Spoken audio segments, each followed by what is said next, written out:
Swayam Prabha. Digital India. Educated India.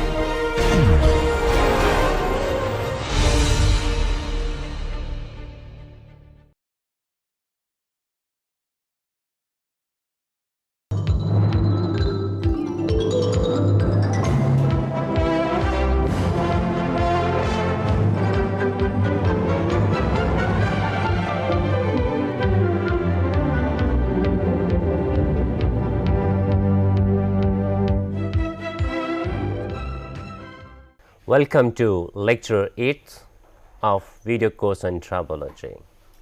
Today's topic is wear mechanisms. We started wear topic 2 lectures previous to this.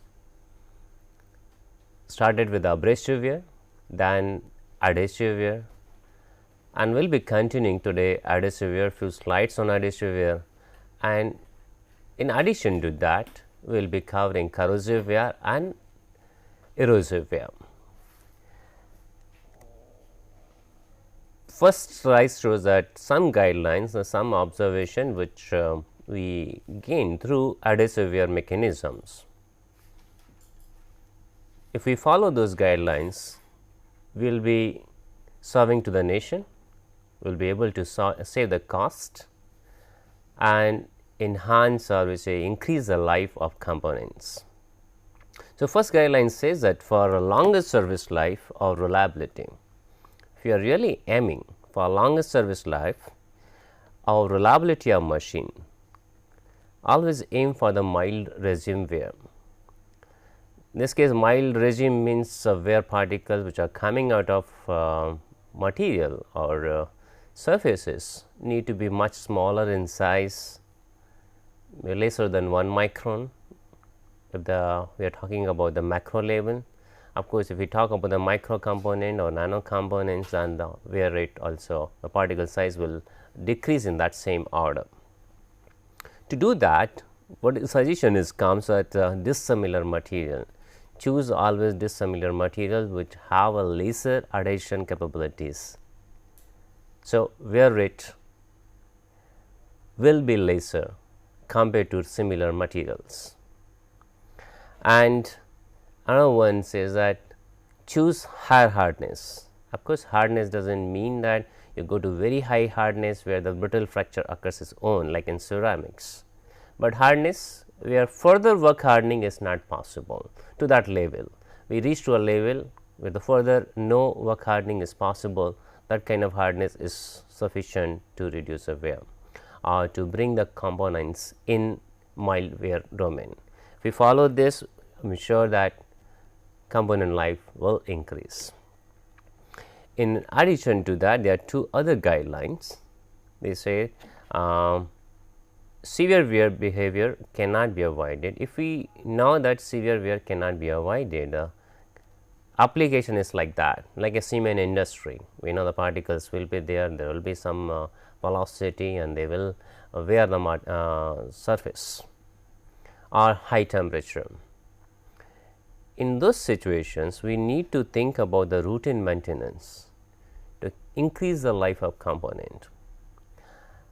Here I can quote one good example of the roller bearing, maybe say large size roller bearing, where the inner ring, outer ring, rollers and cage, everything is separate.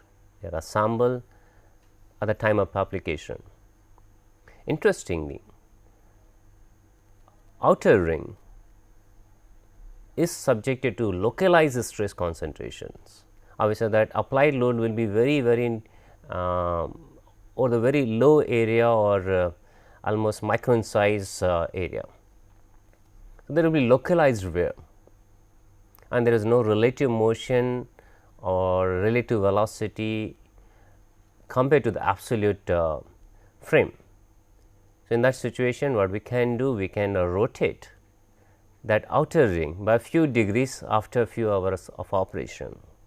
That means, if we bring some maintenance strategy, we rotate outer ring, we can increase the life of component or life of the outer ring by 4 times or 5 times or 6 times, depends on the which strategy we are going to opt. We have one case study which on the roller bearing itself, which will be covered in our next lecture, where we will show by rotation of the outer ring, we are able to save life or increase the bearing life by 4 times. So, wherever the severe wear is there, we should use some maintenance strategy, some additional aspect, not only the mechanism side, but operational side, that will enhance the life of component. And the last guideline says that try to load component below their transition limit. The transition limit, we know the transition limit comes from the load point of view. Beyond certain load, there will be jump in wear rate, which was shown in previous lecture, one of the slide. Well, in this case, we are talking about the temperature. Polymers or plastic or elastomers, they change their behavior with the temperature. Of course, all the material change the behavior with temperature, but polymers are more sensitive compared to metals, compared to ceramics. So, we are emphasizing on the plastic in this case. So, that try to avoid, try to think that it should not reach to the transition limit or beyond transition limit. To try to keep it in mild domain, keep it below transition temperature, below transition load in this case.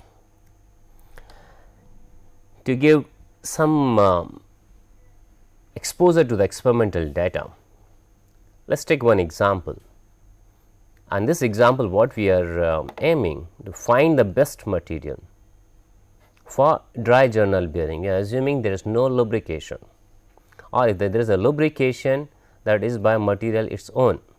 We are not providing a third substance. There are only 2 substances, material 1 and material 2. We are not providing any additional third substance on that.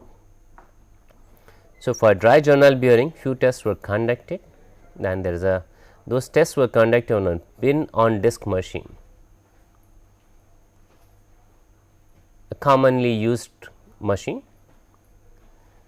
Disc material, which is generally stronger, does not wear out very fast, is 1040 steel, and while pin material, we have selected 5 materials.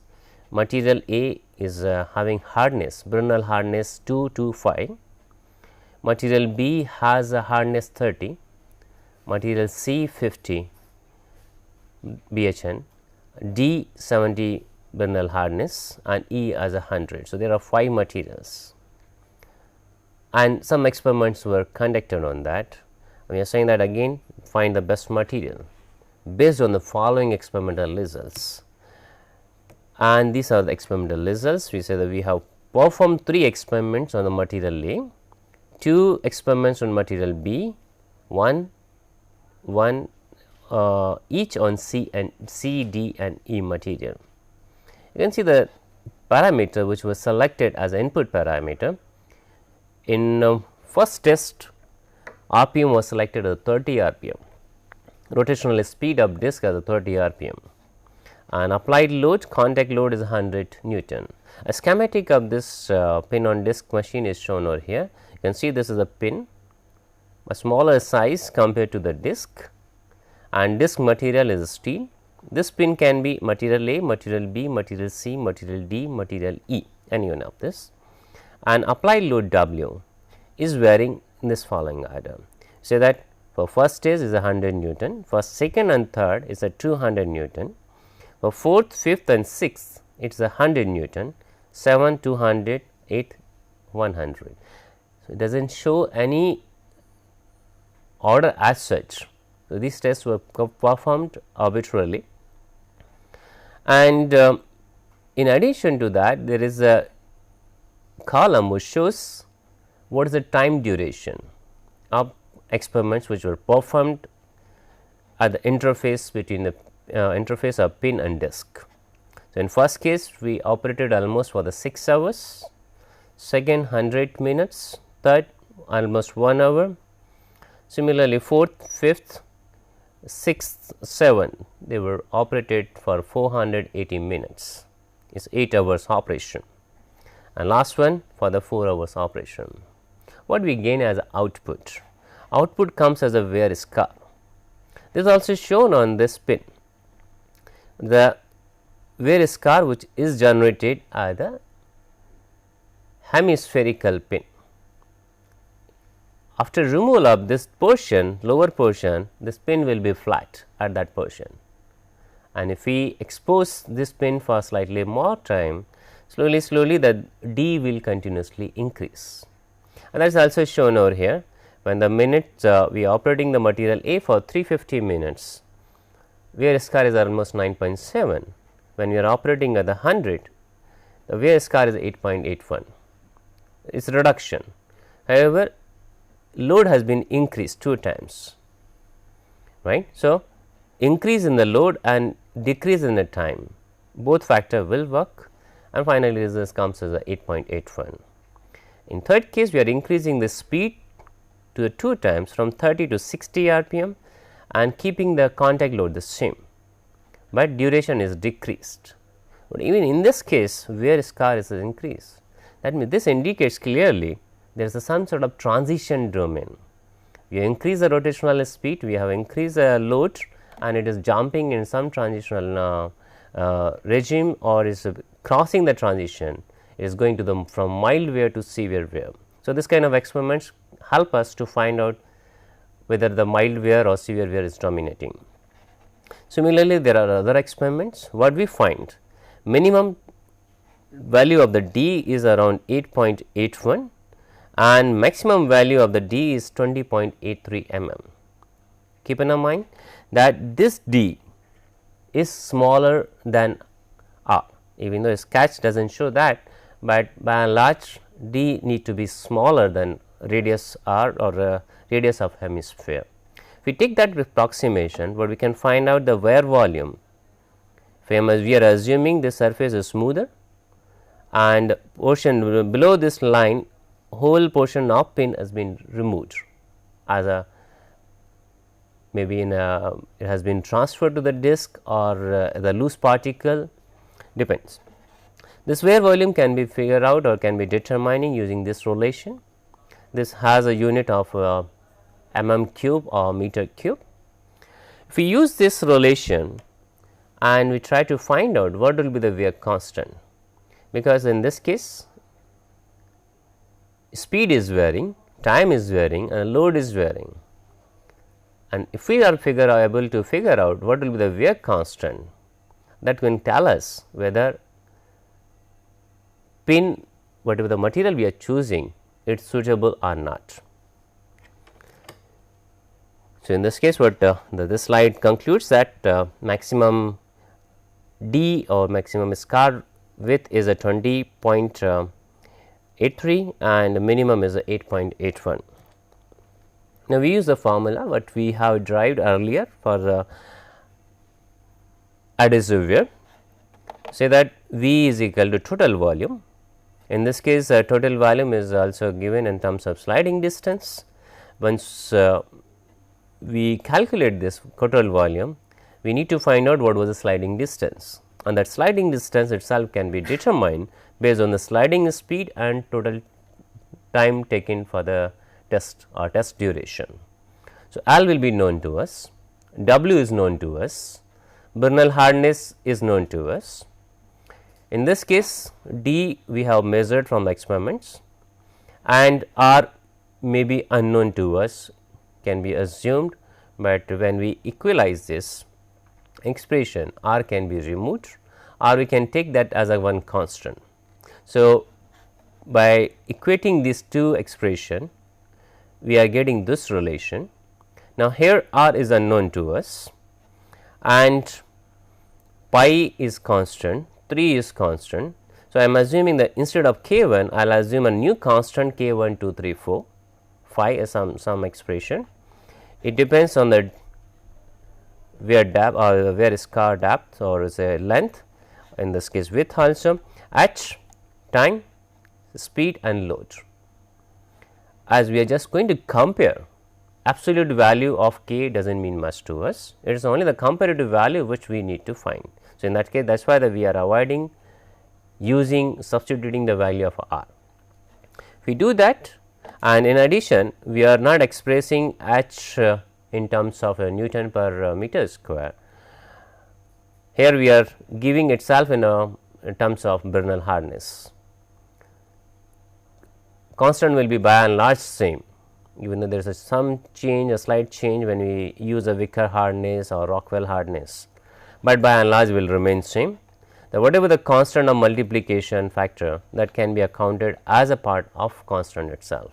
That is why we are expressing unit as it is. This is a wear constant, it may not be dimensionless in this case, because we are expressing in terms of Bernal hardness. So, what we are getting from this relation, this is already given, we are substituting this value, and what we get from this equation is something like this constant k 1 2 3 4 5 is 1.8971, or maybe say approximate 1.9 for test 1. It is increased for test 2. So, this clearly says there is a transition, it is not remaining constant from 1.9 to 2.3, it is increased from 1.9 to 2.3, there is a substantial change. However, for first test it comes around 20.5, a substantial jump.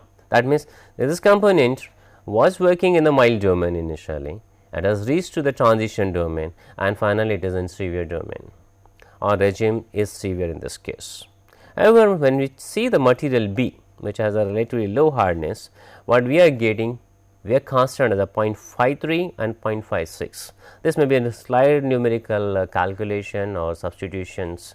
So, we or maybe some experimental errors. So, this can be relied. We say that this material has a consistent performance, even though it was working from one condition 30 rpm, second condition 600, and we have not changed from load from 100 to 200 to 200, but it is we are keeping same as 100. So, speed increase in speed is not affecting this material. Similarly, for some other material we are getting these results. However, I can say these results are not sufficient results to conclude which material will be good, because if we want to see the transition domain, we want to operate it in a severe domain, or we want to see what will be the severe boundary, then we need to perform more number of experiments. Reason being, there is more statistical parameter, and we need to perform at least 3 to 4 experiments to judge something. However, with the present results, we can conclude that material B is a better option compared to all other. I will say that material B is the best among 5 materials. This is just example, hypothetical example, how to proceed, how to judge which material will be good material, material will be preferable material. However, for conclusion, for definite conclusion, we need to perform number of experiments. The topic will be dealt when we start lecture on measurements. So, now what we could judge from the previous slide is that there is a mild wear and there is a severe wear, and this slide shows few points on the mild wear. We say that in mild wear we are getting small wear fragments, small in the sense the dimension of the particle is much smaller than dimension of component. Again, another point comes is mostly these particles are metal oxides, they are not pure metal, material which get oxidized, that is coming out. Another word, to reduce the friction, we allow exposure of material to the environment, so that it can form some oxide, reduce the shear strength of the interface, reduce the friction coefficient. In that case, we are saying that also leads to the initiate wear, where the wear is mild domain, or maybe say ultra mild also. When the wear particle size is almost 10 nanometer, we do not count that as a wear, it is a ultra mild wear. However, if it comes roughly 1 micron, and out of 1 micron volume size, we know the major part will be the oxide. So, material removal rate as such is not very dominant. So, that is tolerable if you are trying to design some component for the 5 years, 7 years, this kind of a mild domain will work very well. Now, what are the characteristics? We are saying that applying low pressure, applied load is relatively low, that is why the contact pressure is low, and it is always a below transition limit, it is not even touching the transition limit. Whenever we open particularly ferrous related component, we can find out some black color, powder or black color powder, mostly the iron oxide, which will come out because iron has a natural tendency to form oxides in environment. So, to signify or to illustrate the mild wear, we can give a generally example of the iron or steel, which are most commonly used materials. They form oxide layer on the top of their surface, and that is slowly wearing out and mild wear. However, if we increase the speed, sliding speed is sliding distance is increasing, that will lead to higher wear rate. But interesting thing is that if the sliding speed is increasing, there will be increase in a temperature. So, if there is increase in a temperature, there will be more chemical reactivity. If there is a more chemical reactivity, then there is a more formation of the oxide layer. So, removal of oxide layer and formation of oxide layer will be a dynamic process. So, wear rate will not be enhanced as such from material point of view, but from oxide point of view, yes. It does not matter much to us. If it remains below certain limit, we can go ahead with a higher speed till it reaches to a melting point or temperature, which is going to change the microstructure of the surface, which is harmful for the overall system design. Now, another possibility is that if you apply a high load, material is getting changed and they are getting higher hardness, and that in open air or in environment, if it is getting quenched, heat treated, that is also fine for us. We are increasing the load, which is increasing the temperature, and it is getting cool. So, the self heat treatment is happening its own, that is also fine for us. All three domains or all three conditions are favorable from a component design point of view. So, we can recommend this compared to the severe wear. There is some sketch shown, pin and disc machine sketch. We are using the word rider instead of the pin, and there is a small very thin line showing the mild wear, that signifies a mild wear. If you see the cross section of the pin, which initially in the previous slide I said that it will be a more flat surface, it does not come to the flat surface, there are some scratches. You can see there are scratches, but of course, these scratch values are generally lesser than 1 micron, and this is a surface of disc.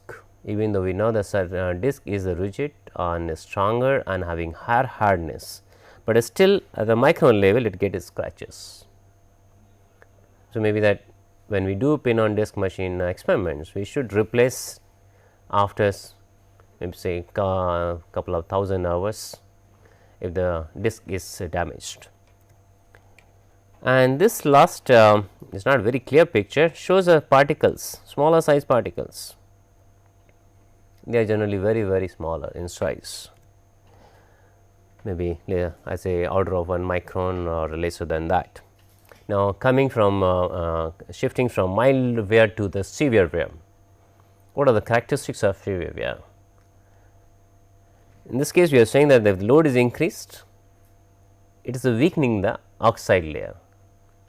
Obviously, that the load is increased and the surface is rough, the asperities will penetrate in the surface, will tear away the oxide layer, and virgin material and nascent material will be exposed to the surface which is transferring the load.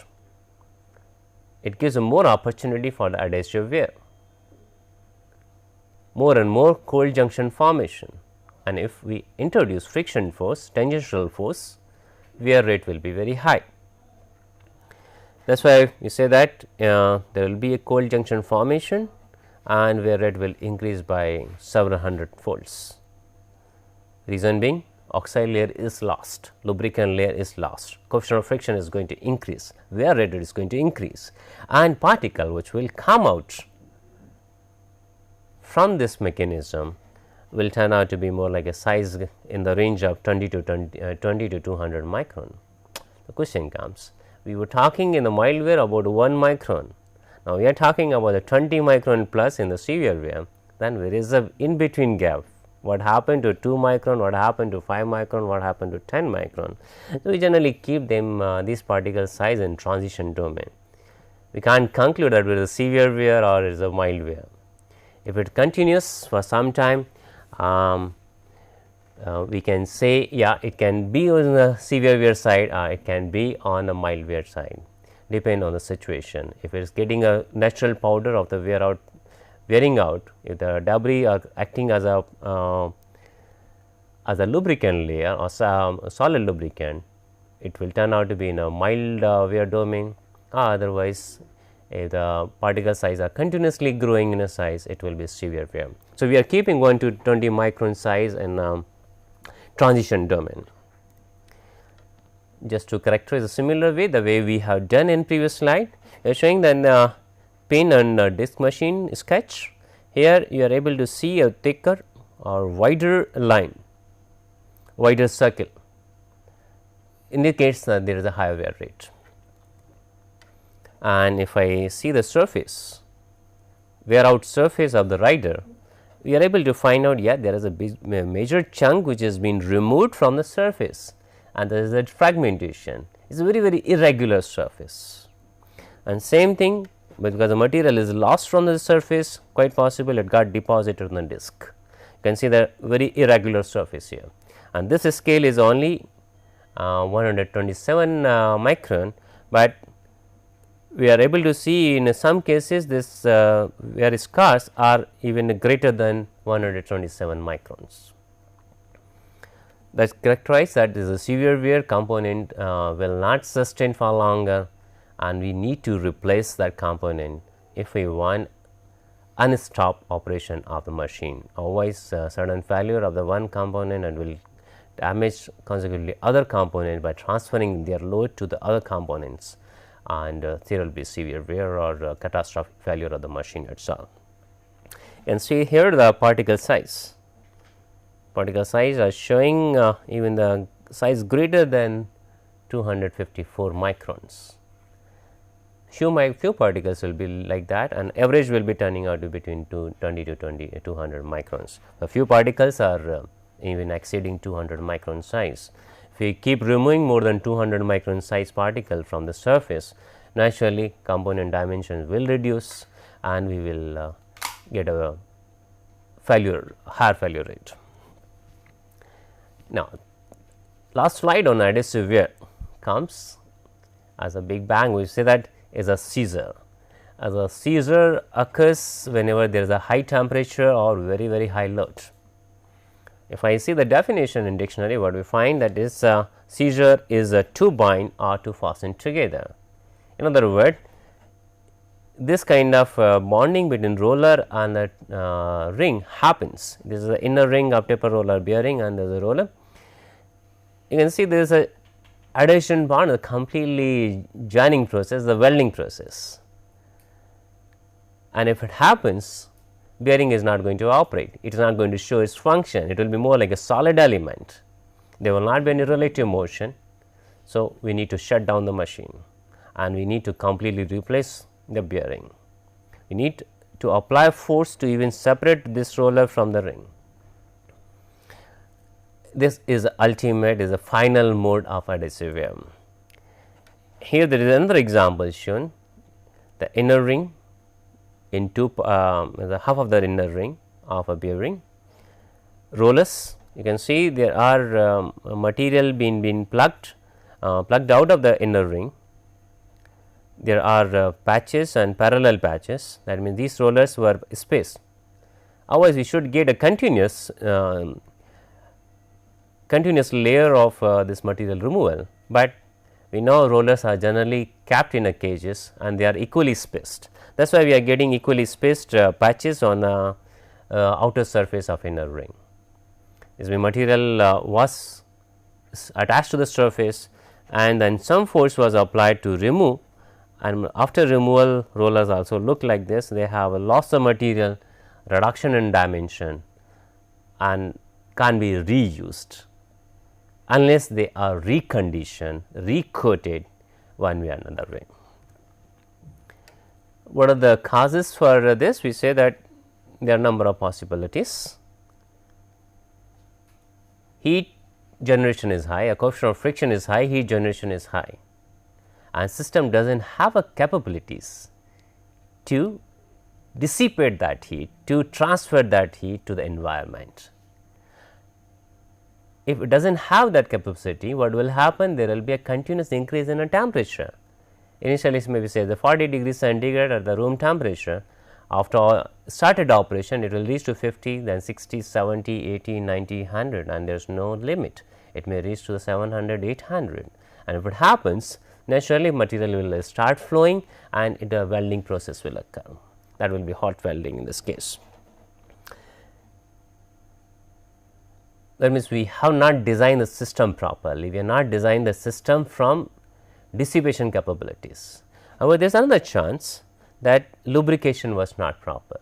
System was designed keeping in a mind that lubrication will work or lubricant will work, lubrication mechanism will be active, but maybe because of the power supply or pump failure, lubricant was not delivered to the bearing surfaces or tribose surfaces. In that case, what will happen? There will be a jump from low coefficient of friction to high coefficient of friction. When you say in lubricated case, we kept a coefficient of friction roughly a 0.05 and lubricant is stopped getting delivered at the interface. Coefficient of friction increased to 0.3, 0.4, 0.5, 0.6. Naturally, there is a substantial change in heat generation, maybe 6 times to 12 times, and system which was designed with a low heat dissipation capability will not be able to tolerate that high coefficient of friction. In that case, extreme adhesion will occur, seizure of component will occur. Similar thing happens also with the smaller clearance. If the clearance are not done properly, or the two components are not designed properly, or maybe designed properly but not manufactured properly, the tolerance were changed.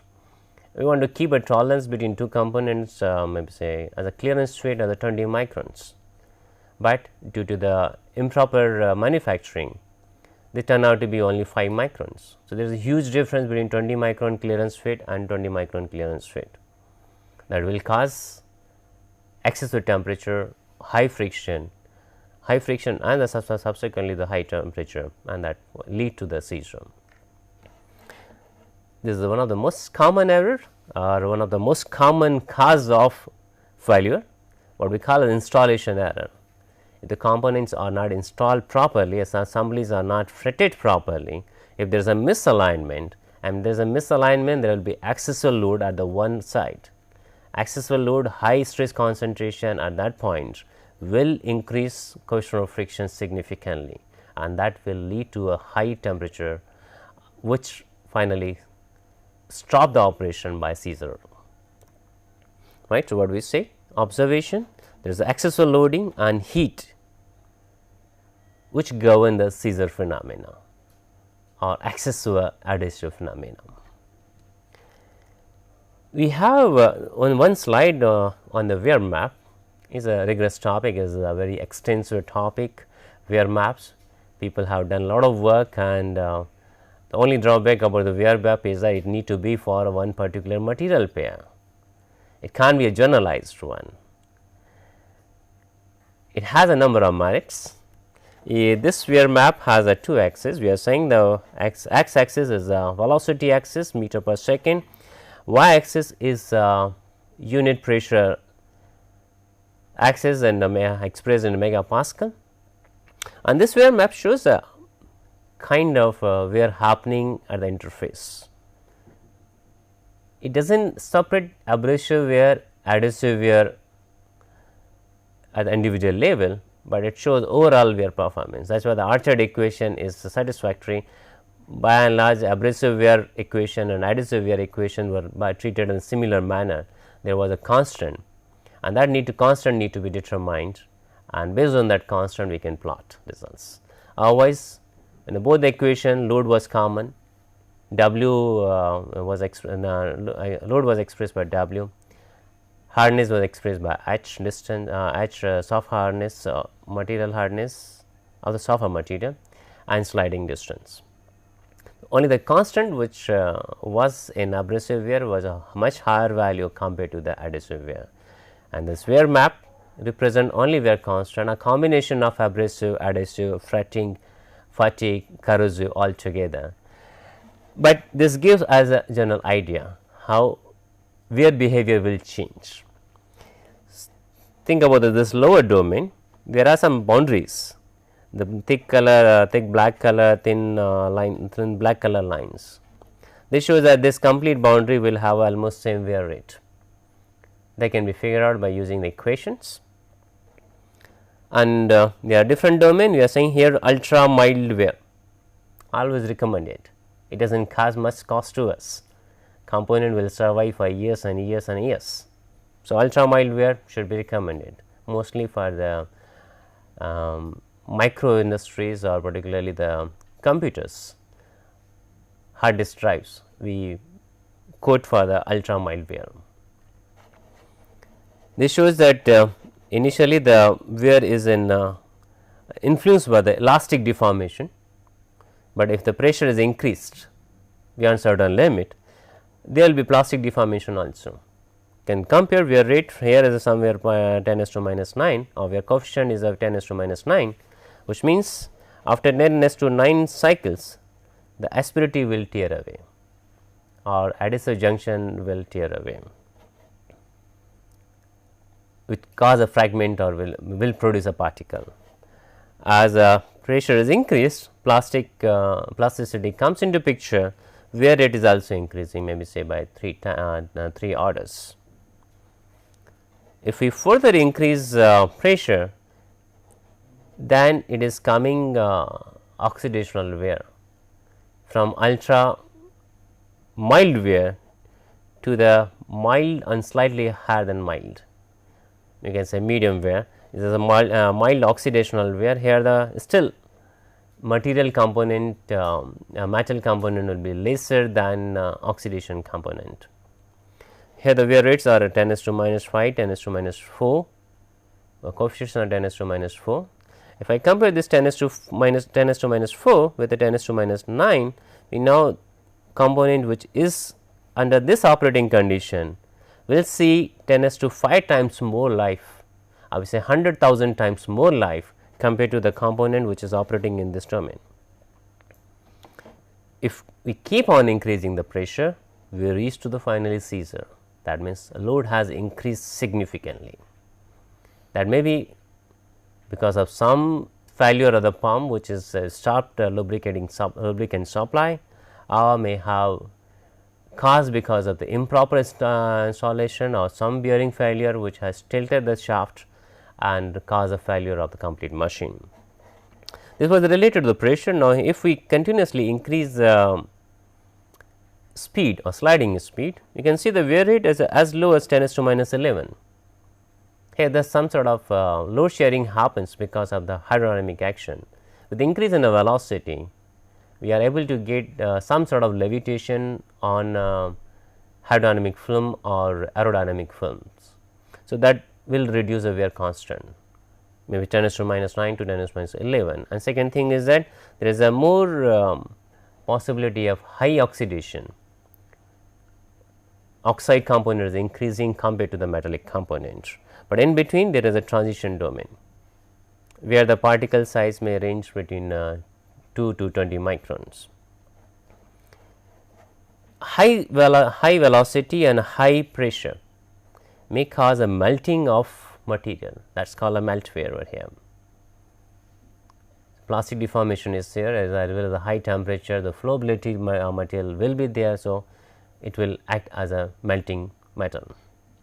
Again, high velocity and high pressure together will finally cause a seizure of components. So, if we have this kind of a wear map, we can choose which material will give a good results. If we know loading condition, if we know operating speed, and we know which material we are using, we can figure out what will be the overall life of that component. Is that life is matching with our desired life?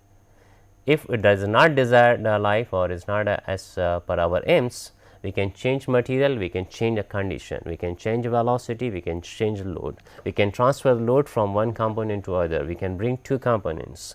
So, depends on the situation, we can design system accordingly. So, that was last slide on adhesive wear. Okay, so last slide also involves abrasion plus corrosion plus fatigue, but that was related to adhesive wear. Now, we are coming to the next mechanism, that is a corrosion or is a corrosive wear. Interesting thing, this wear is caused by chemical reactions. Starting point is a chemical nature. So, that chemical reaction plus mechanical action makes corrosive wear. If chemical action is missing, only mechanical action, we cannot say corrosive wear. If chemical reaction is there, but there is no mechanical action, we can't say that there is a corrosive wear. It is a combination. And what are the corroding media? It can be anything. It can be lubricant also. Lubricant is getting acidic, losing its basic characteristics. Then it will act as a corrosive medium. Air, which has a moisture content, it can act as a corrosive medium, and some sort of chemical sulfuric acid or acid which is formed after the reaction, maybe say sulfur dioxide gas was released from one chemical action, reacted with the water, got formed a sulfuric acid, and that sulfuric acid is acting with metal. So, this corrosion. What are the problems with this corrosion? Problem is the chemical action. To illustrate that, we have taken example of one coupling, the job coupling, connecting motor with a shaft, and there is some magnetic bearing support. I took this example because I found in lab there is some brown color coming on the coupling. Initially, it was completely black. The brownish color generally comes because of iron oxide, and we know very well the couplings made of the steel will be subjected to the atmospheric reactions, and some sort of oxide layer will be formed on the surface. So, there is a brown layer, oxide layer on the surface. What we can figure out that dimension of this brown layer is slightly larger than parent or initial dimension of the coupling. It swallows, it increases in dimension, and this layer is also porous. If I rub this coupling with a finger, I will be getting red oxide or iron oxide on my finger, and fingering this way, that is, we are doing some sort of mechanical action on that. If we do not do that, this layer will not be separated its own, unless there is some sort of vibration, some other mechanism. So, vibration itself is a mechanical action, which is going to cause detachment or removal of this layer, because of that it has this layer is brittle in nature and is a porous in nature. So, we can say this is iron oxide. If we rub this surface, we will be getting this oxide on a rubbing surface. There are a couple of other examples. You can see this is a inner ring of one roller bearing, and this ring has some oxide layer. Obviously, there is some sort of marks on the surface. These are the roller marks. That means, the interface there was some sort of moisture or some water ingress in the oil that has caused this kind of corrosion. Quite possible, if the temperature increase, where rate of the corrosion will increase, and then in that case we will be able to find out some deep impression on the inner surface. However, if the corrosion is under limit in ultra mild domain region, then we will not be able to lose much. There will be marks, but without much change in the dimension. Those are tolerable, but many times if the corrosion rate increases because of the temperature, because of excessive friction, or because of the excessive load, then that is that need to be avoided, that need to be stopped. This is a corrosive wear of engine bearing, where the engine oil get acidic, and when oil itself or lubricating oil is acid, is coming completely in contact with the bearing surface. Naturally, there will be excessive corrosion wear, and the bearing need to be replaced in the situation, because the corrosion plus rubbing will change the dimension of bearing, and if the dimension of bearing change occurs, then we need to replace it. Interesting thing about the corrosive wear is that the passivation, that wear rate will continuously decrease. See this figure, we say that there is a time as a x axis and amount of the corrosion. We are talking amount of corrosion, is not a corrosion rate, is a cumulative, is a summation from the 0 time. This curve has initially some slope, and this slope is continuously changing, it is getting curvature, and finally it will reach to steady state condition. That means getting passivated, it will stop its own. We do not have to do anything. The same thing over here, if I rub this surface, again corrosion will happen, but if I do not rub, keep as it is, nothing is going to increase. Wear corrosive layer will not increase beyond certain limit, unless excessive vibration dislodge that from the surface or removes from the surface. Of course, as the layer grows, layer is already brittle and porous, strength of the layer will continuously decrease. We say the strength of this layer will be a function of thickness. With increase in the thickness, strength is going to decrease.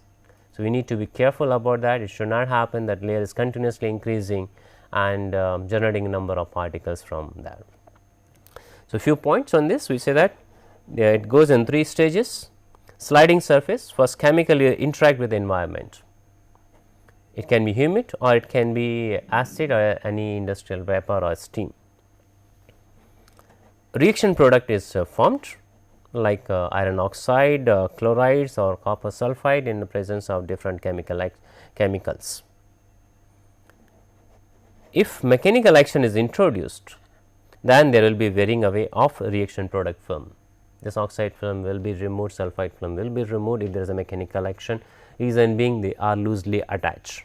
If the thickness is beyond certain limit, beyond critical limit. If that happens, we can say that instead of following this curve, we need to follow this curve. With the time, corrosion is increasing continuously, or we say that corrosion rate is constant, but cumulative effect of the corrosion is continuously increasing, is reaching to the monotonically increasing, reaching the maximum value whichever is allowable to us. So, if there is a mechanical action, this curve will be followed. If there is no mechanical action, this curve will be followed. There will be corrosion, but no wear, while in this case there will be corrosion plus wear, and wear is going to cause more and more corrosion. Now, one point to be noted is that these particles which are getting removed from the surface, iron oxide, may act as a abrasive material and finally cause the damage of the material due to the abrasive wear.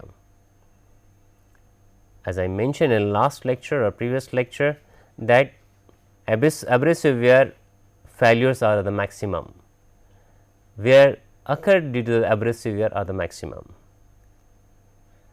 Interestingly, adhesive wear also leads to the abrasive wear, corrosive wear also leads to the abrasive wear. The final destiny is the same, but initiation mechanism or initial mechanisms are different. Some observation related to the corrosion, I am saying that thin corrosive layer may act as a protection. Interestingly, we know if material is a virgin, is a nascent, no oxide layer on top of the surface, it will show very high coefficient of friction, high adhesion, high wear rate. But if there is a thin layer, maybe say order of 10 micron, then it may be attached firmly or weakly, depends, to the surface, but it will act as a friction reduction mechanism or is a other component or material which reduces the friction and subsequently reduce wear rate. So, one way, if I understand corrosion mechanism, I can utilize it as a lubricant layer, or I can say I can utilize corrosive wear mechanism to lubricate the surface. But problem, it need to be controlled. If it goes out of control, then thickness will grow, and as a brittle material or oxides are brittle, if the thickness is continuously increasing, strength will keep on decreasing and there will be detachment from the surface. And if there is a detachment from the surface, this porous layer will get converted to a number of particles and that will initiate abrasive wear, which is not desirable. However, we many times we say that if the layer itself is a soft material layer, even after getting dislodged from the parent surface, it will get in a number of small particles, but softer in nature, which can be easily sheared. So, this soft material porous layer will act as a lubricant layer even after getting detachment from the surface, but there are only few material which behave like that. There is another point has come that at the high temperature we know the surface activity will continuously increase. If there is an increase in the surface activity, more and more formation of oxide layer will occur, and if it is not continuously removed and removed from the interface itself, then it may cause a high wear rate. One interesting thing is that we use additives in lubricant, and one kind of the additives is extreme pressure additive. Extreme pressure itself is a misnomer, it should be extreme temperature additives. What happened to this additives, when the temperature is increased beyond certain limit, they turn out to be active and then they react with the surface, but in controllable fashion. We will make a layer maybe say 5 micron to 10 micron on the surface, and that will act as a lubricant layer. So, in other words, EP additives can be used for the higher temperature application. When we are operating machine components at the 200 to 300 to 400 degree centigrade, so the range somewhere in the 2 to 400 degree centigrade, EP additives are going to help us. Typical example is a gear lubricants. We use EP additives in gear lubricants. We know the bulk temperature may be even 80 degree to 100 degree centigrade, but at the interface this temperature may go much higher than that. It may reach to 250 degree centigrade, and ordinary lubricant will not work there, it will not protect the surface. So, EP additives which corrode the surface, I am using the word corrosion, EP additives really corrode the surface, but we are happy they are acting as a sacrificial layer. There is a layer formation and layer removal after certain duration, after certain cycles, but it will corrode, damage the surface, but that damage is acceptable to us because it is going to help, it is going to reduce the coefficient of friction and is going to reduce subsequent wear. If you do not use the EP additives, there will be scuffing, it will be adhesion or extra extreme adhesion, and gear will stop working. There will not be any relative motion between the two gear surfaces. So, we require EP additives in those situations which are fruitful to us. So, this is the same thing which we said, EP additives are required to enhance activity of the lubricant and react with the surface. That is helpful, and this is what shown in this case, as the thickness is continuously increasing under the pressure, wear rate is also increasing, there will be more and more wear rate. Now, we will come to the erosive wear. Interesting, this wear occurs with a solid particle as well as the liquid particle. The liquid particle can erode the solid surface. That is where the definition comes, is that erosive wear caused by the impact of the particles.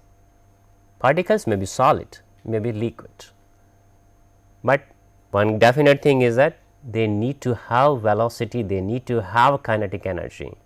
If there is no kinetic energy with the particles, it will not cause any erosion.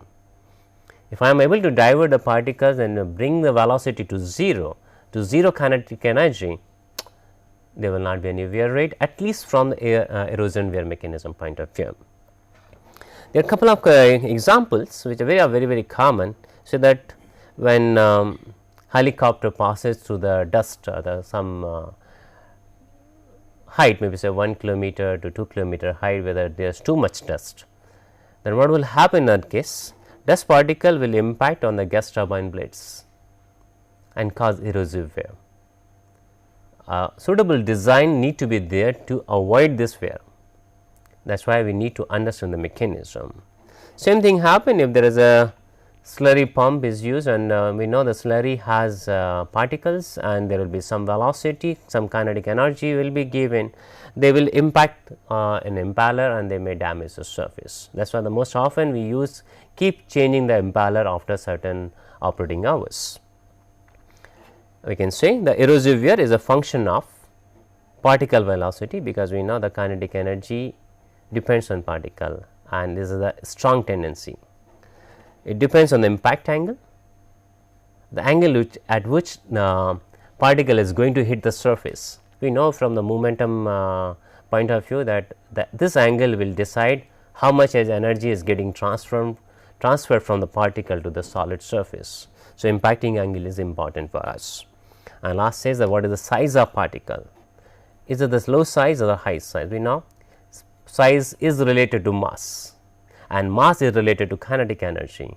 So, overall mechanism is related to kinetic energy, particle velocity related to kinetic energy, but we say that strong dependence, because it comes a v square, while the mass, as if we are assuming the spherical particle, then there is a 3 power third comes with the d cube. Particle size will be proportional to the d, and then volume will be proportional to d cube.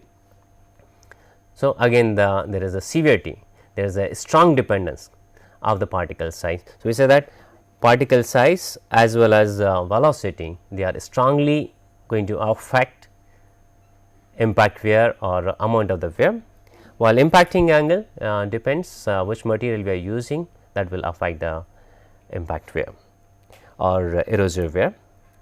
This is equation generally given. So, V is a wear rate, there is some constant, we can say empirical constant or some probability, how many, after how long this particle will be detached. Function A alpha, which is a function of impact angle, function I, which is the function of velocity, and mass, which is a function of particle size. We will be detailing this, we will be discussing this in detail in our next lecture. We will continue erosive wear in next lecture. Thanks.